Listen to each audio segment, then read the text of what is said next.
The 15-Point Plan is part of the Win, Make, Give podcast network.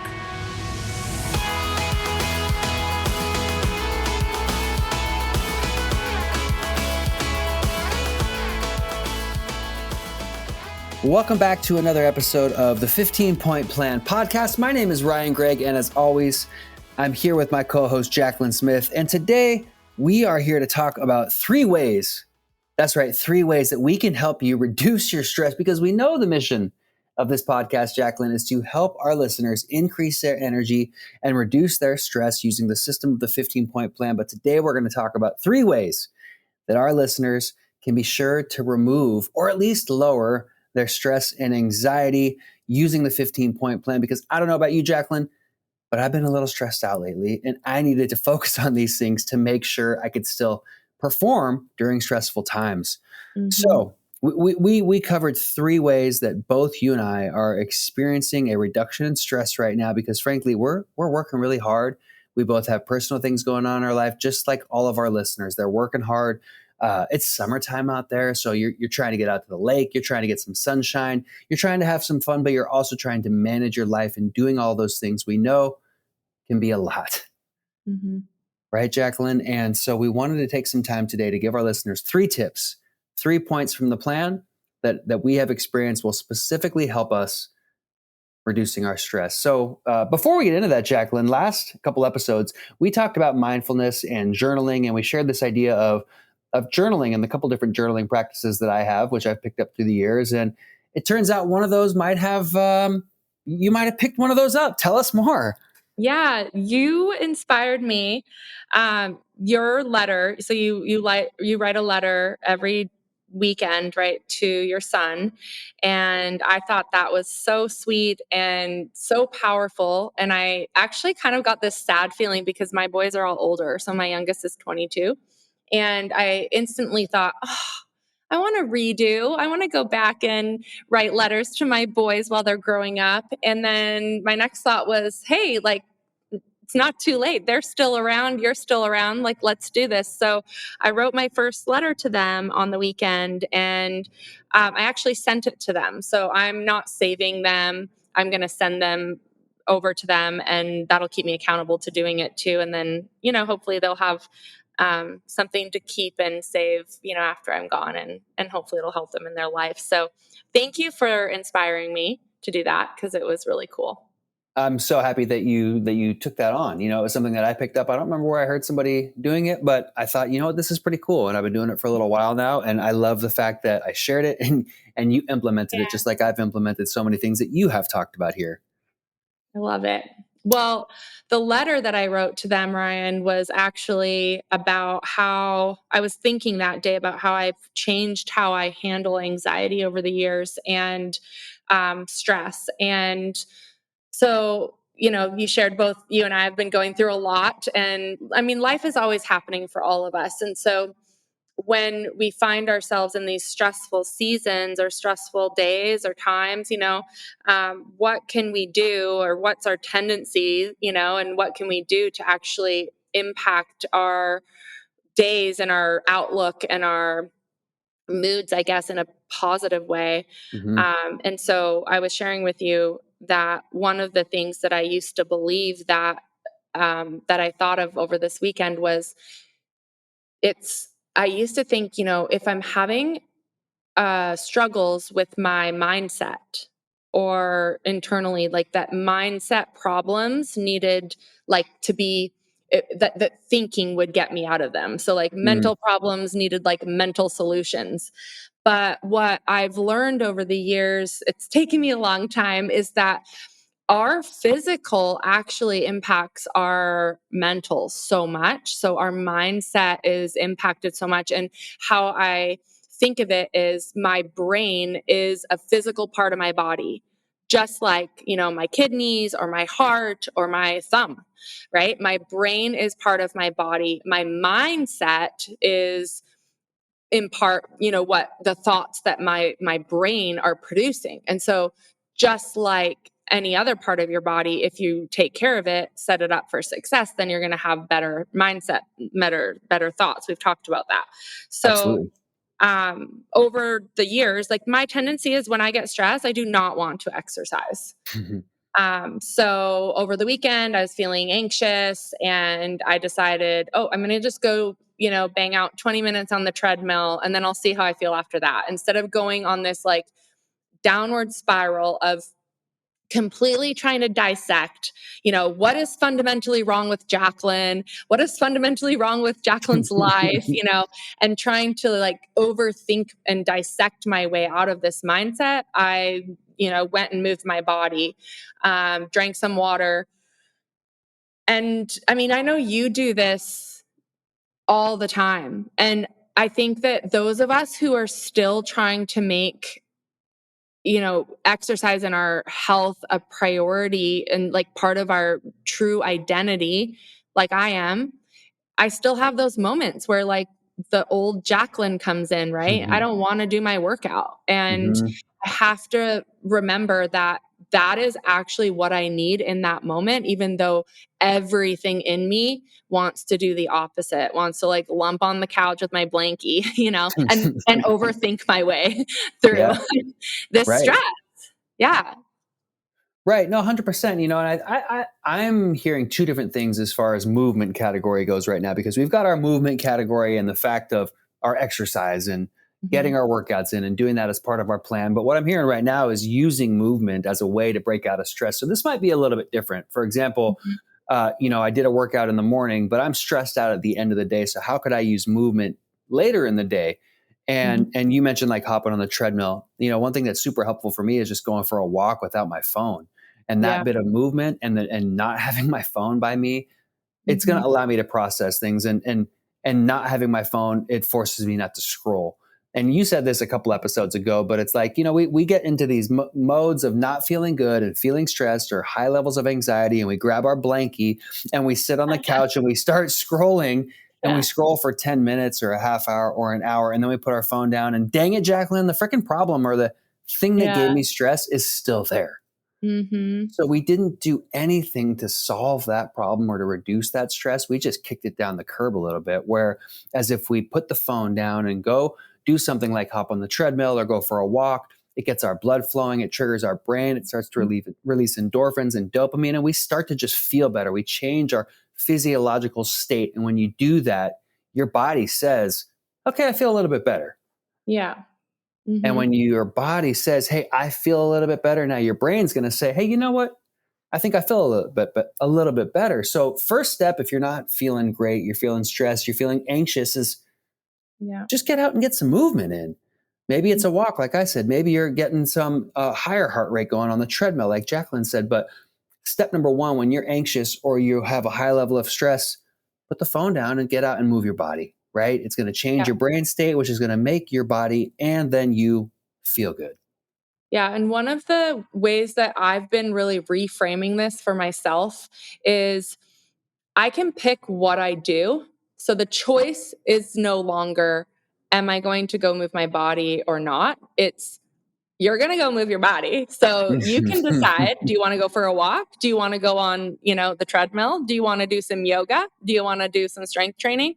You want to go swimming? You can choose whatever it is, but it's that becomes the choice instead of, am I going to do it or not do it? It's what do you want to do in those moments? So that helps me if it helps anyone else out there when you really don't feel like it. The other thing, we talked about was that kind of goes out the window when you're stressed, at least for me, is hobbies.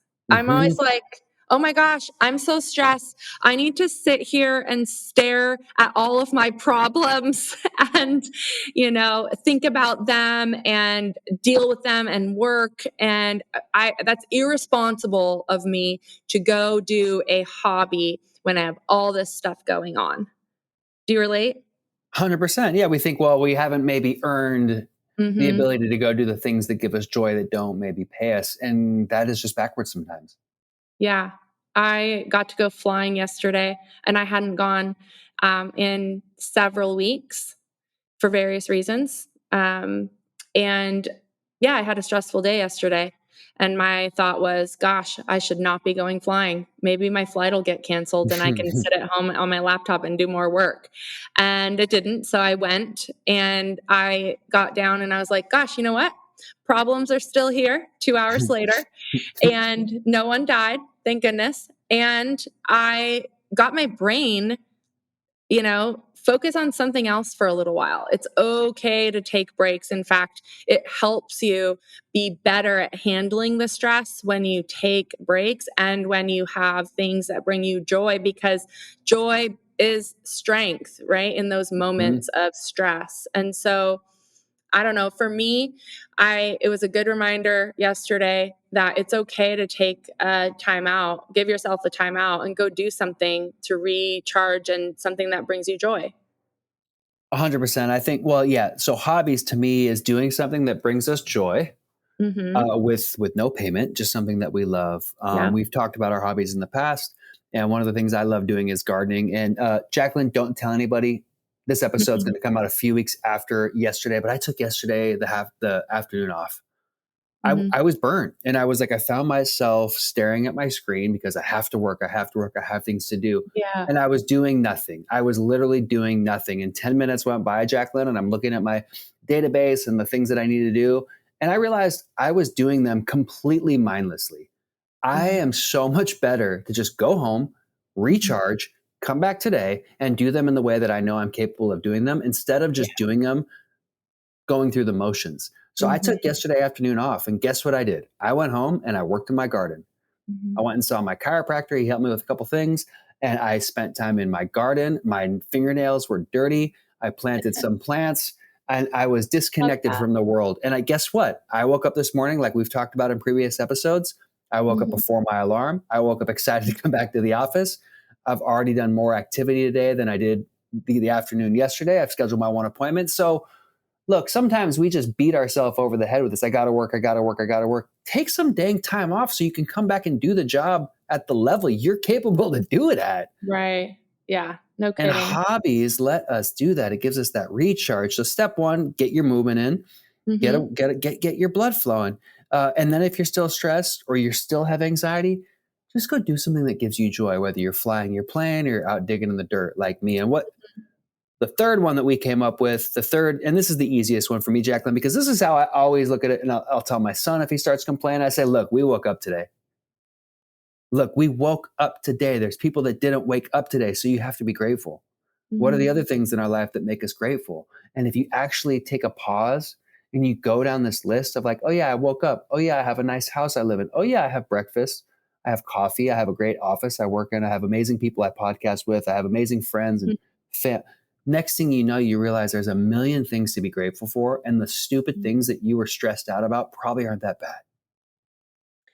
Yeah, I struggle. So it's interesting how you're like, oh, it's the easiest one. When I'm stressed, I really struggle with it because it doesn't feel. So it's like, oh, I don't feel it. I don't feel it when I'm starting. But that's the whole point is like, yeah, you're not gonna feel like it because when you start gratitude, you're focused on your problems, right? Which is Mm, why you're stressed. So you're focusing on your problems. So obviously you don't feel gratitude. But what this is it's a practice to change your focus. It will feel inauthentic and it will feel like fake. The first thing that you think, like, okay, I'm grateful. Yeah, I'm grateful. This is me. Yeah, I'm grateful for my life, Ryan. Yep, I'm grateful for my house.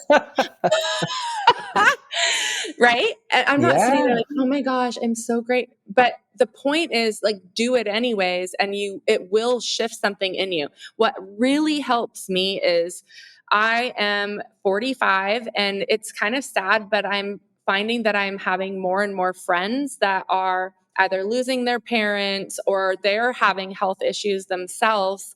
And I've had friends battling cancer. I've had friends that have, scary things happening. And so for me, I don't know if that's kind of morbid, but that is what helps me. It's like, listen, if I found out that a family member or friend of mine or myself, like if I had something like really wrong, would I care about this problem right now? No, I Mm, actually would not think about it. I wouldn't care. I would not care what happened. I would let it go.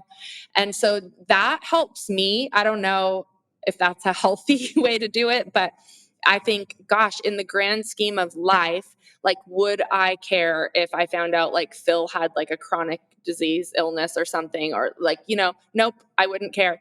Then yeah. it's probably not that big of a deal. I'm just making Mm, it one because I have nothing more important to stress mm. out about. So, in a sense, I'm kind of choosing, like, okay, this is the most stressful thing that's going on. That's what I'm going to stew on. That's what I'm going to focus on. But if I did have something bigger, this would be right. This mountain would become a molehill really fast. Yeah, that's such a good point. I think we as humans, we like drama, you know? We like drama. We like putting fires out, especially if you're a leader and you like Hmm. putting fires out. So we in this really dumb way, we run towards those stupid little stressors. We actually bring them on ourselves. You know, if we're focusing on those, we know what we focus on expands. The more stressful stuff we focus Hmm. on, the more stress is going to come into our life. It's this vicious cycle.